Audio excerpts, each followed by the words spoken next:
Assalamualaikum warahmatullahi wabarakatuh. Saya Taufan Devi Rahman, NIM 200-247, kelas FSP 20, ingin menjelaskan tentang soal UAS pencemaran industri Bu Mutiara. Nomor 1, apa yang dimaksud dengan pengelolaan limbah B3? Jelaskan. Pengelolaan limbah B3 adalah kegiatan yang meliputi pengurangan, penyimpanan, pengumpulan, pengangkutan, pemanfaatan, pengolahan, dan atau penimbunan. Nomor 2, yaitu sebutkan dan jelaskan karakteristik limbah B3. Yang pertama ada mudah meledak. Limbah yang mudah meledak atau eksplosif adalah limbah yang saat suhu dan tekanan standar dapat meledak. Yang kedua ada mudah menyala. Mudah menyala atau flammable. Limbah ini adalah sampah berbahaya yang mudah terbakar karena kontak dengan udara, nyala api, air, atau bahan lainnya walaupun suhu dan tekanan standar. Yang ketiga ada reaktif. Limbah yang pada keadaan normal tidak stabil dan dapat mengerjakan perubahan tanpa peledakan. Yang keempat itu ada infeksius. Salah satu karakter limbah B3 berasal dari kegiatan medis yang dapat menimbulkan infeksi. Yang kelima ada korosif. Limbah ini memiliki ciri bisa menyebabkan iritasi kulit, menyebabkan karat pada baja, memiliki pH 2 jika bersifat asam, dan 2,5 jika bersifat basa. Yang keenam, beracun.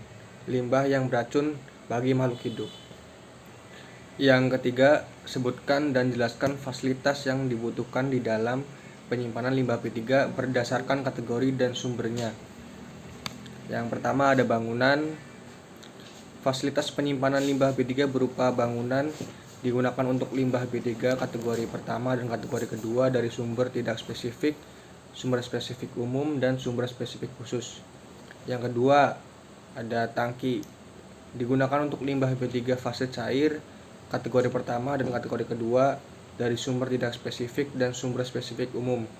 Yang ketiga ada silo, digunakan untuk menyimpan limbah B3 fase padat dengan rentang ukuran butir 0,5 sampai 300 meter. Kategori pertama dan kategori kedua sumber tidak spesifik, sumber spesifik umum, dan sumber spesifik khusus. Yang keempat ada waste refill, digunakan untuk menyimpan limbah B3 fase padat kategori kedua dari sumber spesifik khusus. Yang kelima ada waste impoundment, digunakan untuk penyimpanan limbah B3 dalam fase slurry untuk limbah B3 kategori kedua dari sumber spesifik khusus. Yang keempat ada sebutkan fasilitas penimbunan limbah B3. Yang pertama, penimbunan akhir yang terdiri dari fasilitas penimbunan akhir kelas 1, fasilitas penimbunan akhir kelas 2, dan fasilitas penimbunan akhir kelas 3. Yang kedua itu ada sumur injeksi. Yang ketiga ada penempatan kembali area bekas tambang. Yang keempat, bendungan penampung limbah tambang. Yang kelima, fasilitas penumbuhan limbah B3 lain sesuai dengan perkembangan ilmu, pengetahuan, dan teknologi. Yang kelima, sebutkan dan jelaskan pengolahan limbah B3. Yang pertama ada thermal, dilakukan melalui proses insinerisasi dan cara lain solusi dengan perkembangan ilmu pengetahuan dan teknologi. Tidak memiliki karakter mudah meledak, radioaktif. Yang kedua ada stabilisasi dan solidifikasi, dilakukan terhadap limbah yang memiliki karakteristik mudah meledak, mudah menyala, reaktif, infeksius, korosif, dan beracun, dan berwujud cair atau lumpur.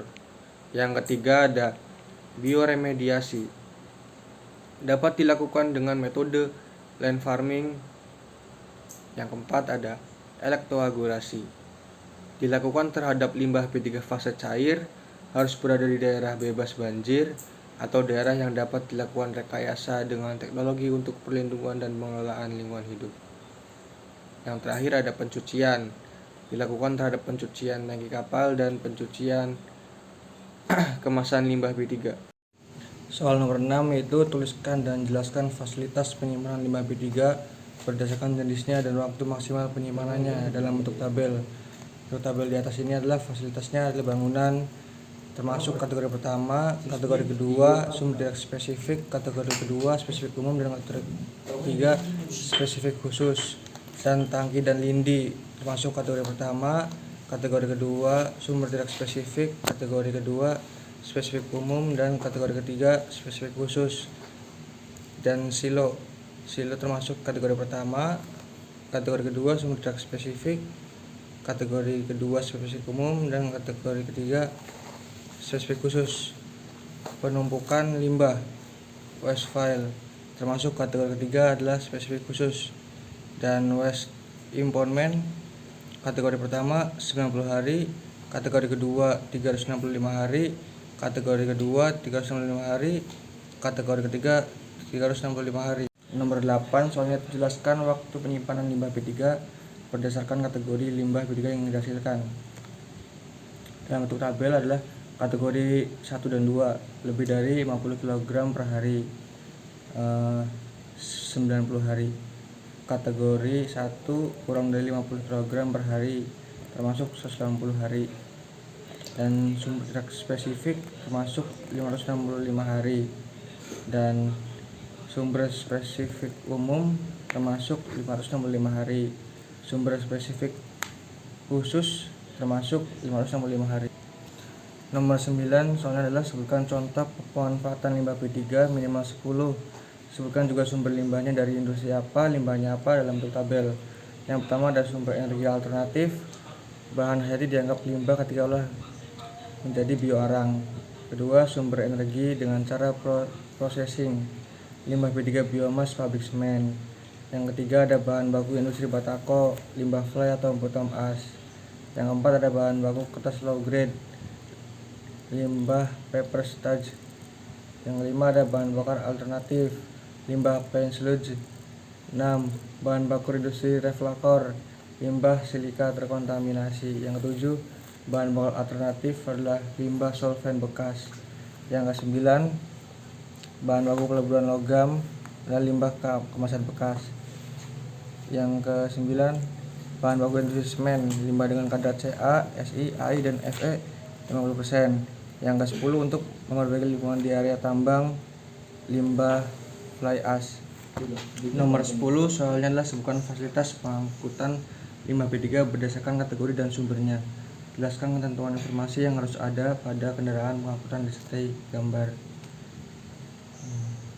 Pengangkutan limbah B3 wajib dilakukan dengan ketentuan alat angkut tertutup untuk limbah B3 kategori pertama atau alat angkut terbuka untuk limbah B3 kategori 2 yang meliputi angkutan jalan, perkeretaapian, dan atau angkutan yang meliputi angkutan jalan, keretaapian, laut, sungai, danau, dan penyeberangan, dan wajib memenuhi spesifikasi dan umum. Tentang jawaban tadi, saya mendapatkan referensi dari Peraturan Pemerintah Nomor 22 Tahun 2021. Sekiranya jika saya ada salah, saya mohon maaf. Sekian dan terima kasih. Wassalamualaikum warahmatullahi wabarakatuh.